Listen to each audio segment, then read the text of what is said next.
Welcome to Tech Intersect. I'm your host, Tanya Evans, and my life and work exist at the heart of law, business, and technology.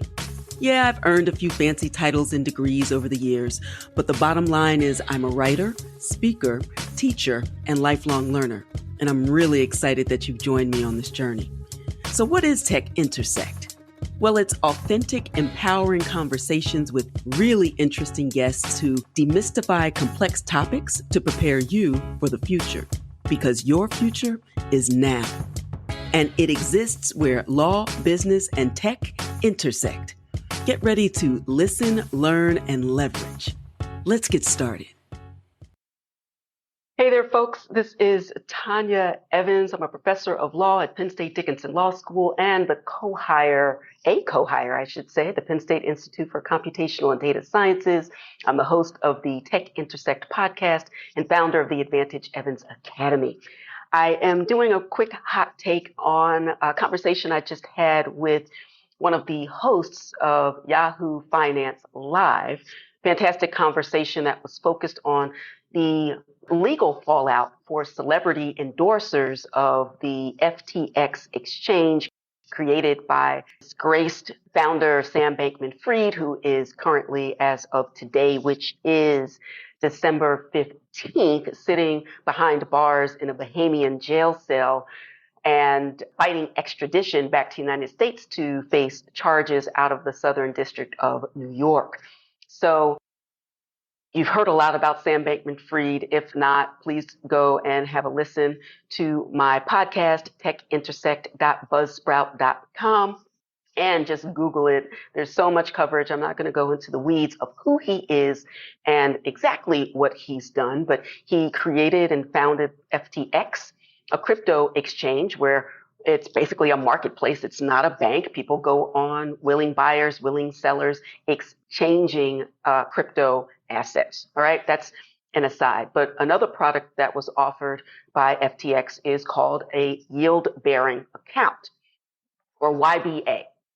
And it offered promise of about 8% return, no risk, guaranteed, can get your money out at any time.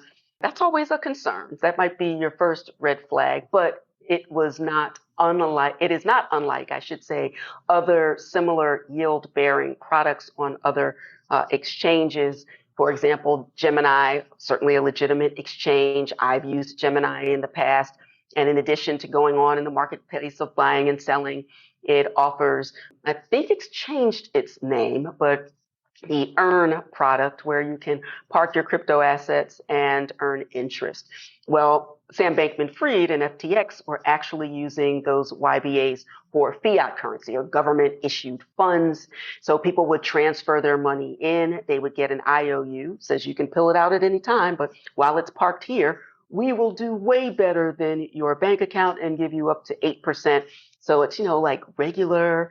It wasn't saying 50%, 100%. It's something within the realm of possibility on what appeared to be a legitimate site that was also had the blessing of legislators who were working with SBF in order to craft legislation in this area.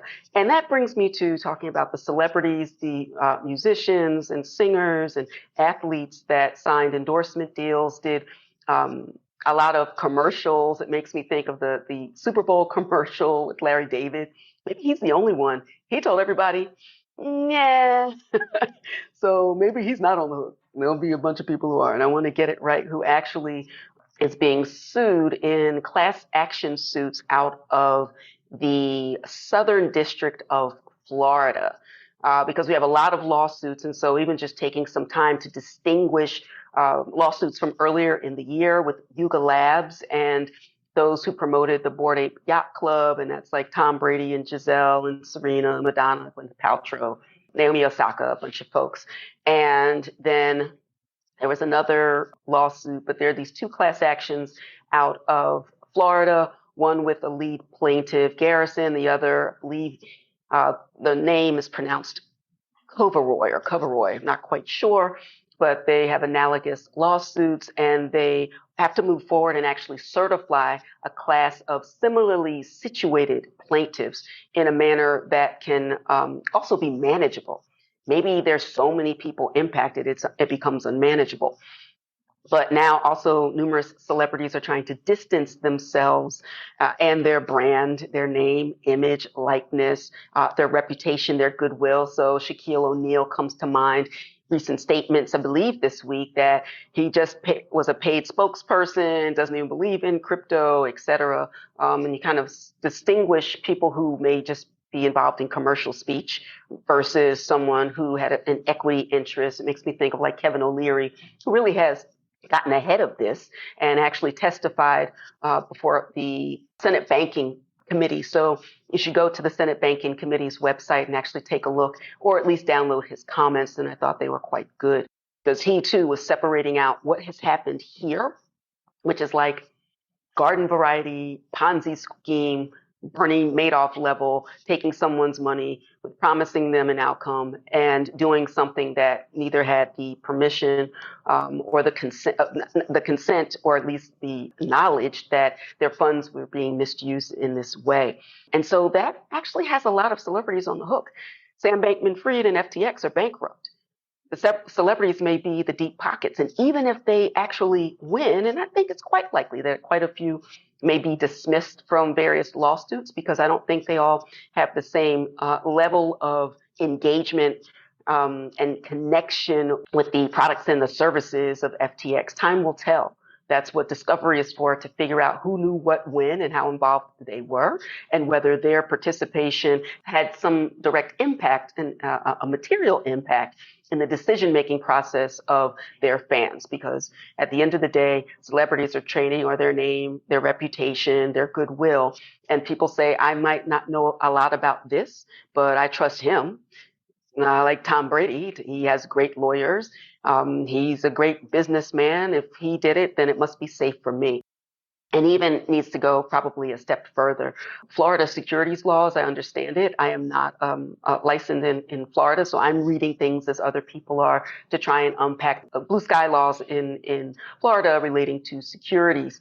And it appears to be, because it's written more broadly than, say, the Howey test that is applied by the SEC. That certainly, in terms of investment contracts, is one of the laundry lists. But even more than that, maybe someone who makes a deposit and gets an IOU, which seems to be what happened with respect to the yield-bearing accounts here.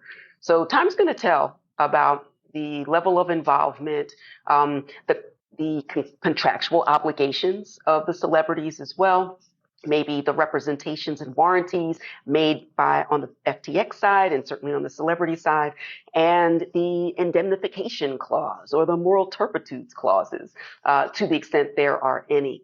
Bottom line, and where we go from here, because we have all of these reverberating impacts, the wider fallout in the crypto economy, liquidity crunches, halted withdrawals that tie up assets. Again, even in on an exchange like Gemini, where some assets are still being held, where there was a promise that people would get their deposits of their cryptocurrencies back within 5 days, sometimes minutes, hours, days.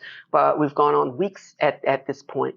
Certainly will be heightened regulatory and legislative oversight. The recent hearings pertain to that. Technology opportunity may start to move overseas to jurisdictions that have greater clarity and are more welcoming and also more clear. Does that mean that the U.S. is going to fall behind if there's regulatory overreach? So there's a lot going on. There are a lot of consequences here, and we all need to pay very close attention. And if it's something that you don't understand, and obviously if it's too good to be true, sometimes there are legitimate things that appear to be too good to be true. Learn the basics. Spend some time with me, either in my membership or take one of my short courses or a long course. I have free resources. I have my podcast. So there's something for everyone. Someone who already has assets and want to figure out, how do you winterize your crypto assets? How do you set up a vetting protocol so that you can vet all of these projects to figure out what is what? How to distinguish between the over 22,000 different types of coins and tokens. FTT certainly wasn't ETH, or it certainly wasn't Bitcoin. Learn what Bitcoin is. Learn the reason that it was created. What was the intention? It actually was to avoid things like this. because FTX was a centralized exchange with a puppet master in the back who was saying one thing and with sleight of hands doing another. The centralization of money and power is of concern. That's exactly why Satoshi sat down to create peer-to-peer cash that combined three technologies that already existed: peer-to-peer technology, the internet, and cryptographic encryption of messages. And now the message is money, in order to avoid the centralization as a matter of business, governments, and the like. So we need to learn the language of the future of work, of money and of wealth. We need to be cautious. We need to be prudent. Forget about get rich quick. The crypto industry is 24/7, 365. It never sleeps. So you really need to be prudent and cautious. You don't have to do everything or all the things or buy anything, but you do need to lean into education. The first step is to educate and to invest in yourself. And that means educating yourself so that you are far less likely to be taken advantage of like this, and also know the role of self-custody. Because as horrible as the activities of Sam Bankman-Fried and FTX appear to be, anyone who bought, sold, exchanged, and moved things into their self-custodied wallet, they didn't lose their money. They didn't lose their value. So we need to figure out the importance of self-custody as a matter of economic empowerment, self-sovereignty. You can do this. I can help. Let's learn from the mistakes of others so that we don't do them ourselves. And let the celebrity and the fan beware. All right. Want to find out more about me and what I do? Head on over to proftanyaevans.com. Please book me for your next media hit and for your next event or corporate training. I'm doing a lot of internal training so that from banks to corporations, small businesses, individuals, universities, we have to get this right on all sides of the issues. And you can do this and I can help. You can also find out more about my memberships, the Grand Slam Circle, my courses from Cash to Crypto, Decode the Future, my forthcoming book, Fall 2023, where you'll learn from my path about how to find your own shine in the future of work, wealth, and creativity. So until then, continue to shine.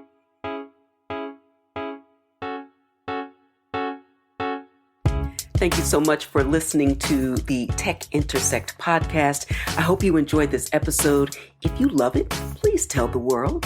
If not, go ahead and tell me. And in either case, drop a comment or ping me on social media at IPProfEvans with the hashtag TechIntersect. And finally, a quick reminder on digital safety. There are a lot of scammers out there impersonating me and others, and I need your help.